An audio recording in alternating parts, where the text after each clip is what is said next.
Top inside linebackers in this upcoming draft for off-ball linebackers. Madden is a visual representation. This is my real-life ranking. First, we got Noah Sewell, Oregon, just like tactically fun, really fundamental, really tactical. You know, he has great tackling form, great play recognition, great anticipation, and just he feels like a pro linebacker is playing in college. Really complete game. Trent Simpson, we've talked about him before. I put him on the edge rusher list because he does get snaps at the edge and he also gets snaps off ball. He's just a dynamic all-around front seven threat. He can rush the passer. He can be a middle linebacker, cover side on the sideline. Probably runs in the low 4.4s. Just he's a complete weapon and asset for the Clemson Tigers, and he's a monster. Henry Toto, really good athlete at backer for Bama. Transferred over from Tennessee a few years ago and has been solid. Tackling needs to be cleaned up a little bit, but very good in coverage and covers side on the sideline pretty well. Jack Campbell, really good in filling gaps and just using his frame really to just be a force in the run stopping game. He's going to have to improve in coverage a little bit, but he's really complete game. Owen Popo, elite athlete. Probably could be in the 4.3s. Could potentially be in the 4.3s this year. High 4.3s, of course, but this man is a dynamic athlete. Dorian Williams for Tulane. Tulane will keep getting snapping this season, but Dorian Williams is a dog.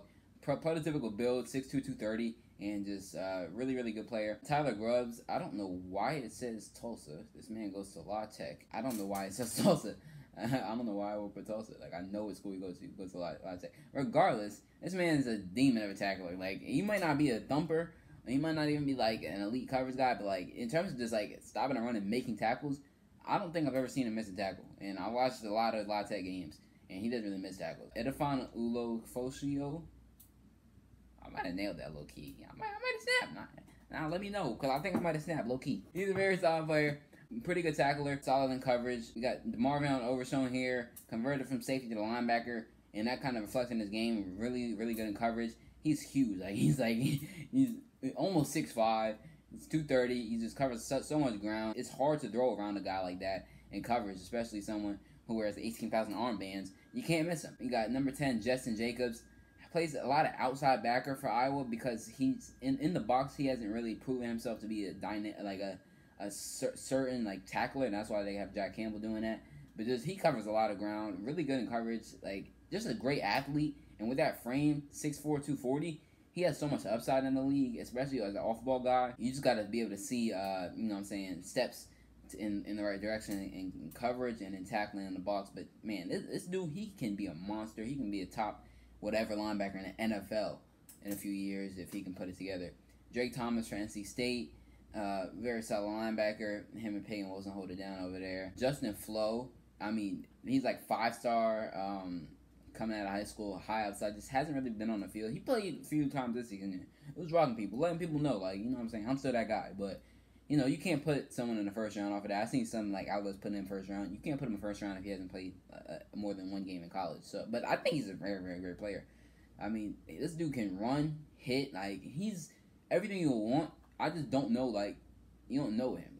Potential is kind of the word you use to describe him. Troy Brown, Ari Miller from JSU, SWAC defensive player of the year, highly decorated FCS player, and probably will get drafted, but that frame, he's going to have to put on some weight. Mahmoud Diabate, just frame is everything, so they're looking at upside, but he's not really a great tackler right now, not really efficient in coverage, but he has the upside and the potential to get there, obviously transferring over from Florida, because Ventrell Miller was the starting linebacker there, and he was getting a lot of reps and being really good. Good tackler, undersized, but just solid player overall. Bumper Pool for Arkansas. Solid in coverage. Does a really good job kind of controlling the defense and being a great leader. Carlton Marshall, I think it sounded like he's the all-time, or about to be the all-time leading tackler in college football history. 5'9", 210, so he probably won't get drafted in reality, but I think he'll get some UDFA looks in. He has all the talent. It's just that he's 5'9". So, as a linebacker, 5'9", they're you won't hold up. You can't tackle guys that run downhill. What are you going to do if Derrick Henry's running downhill? I don't know why that's the first person everyone goes to. Everyone just has a Derrick Henry on their team, but that's beside the point. But Carlton Marshall's pretty good. Darius Moasu, transferred from Hawaii to UCLA. Very good player, good tackler. Mikael Jones, Syracuse. Peyton Wilson, NC State, we talked about him a little bit earlier. And Merlin Robertson from Arizona State. It was a great build. Pause. Pause. But Merlin Roberson from Arizona State rounded out our list. Like for more content.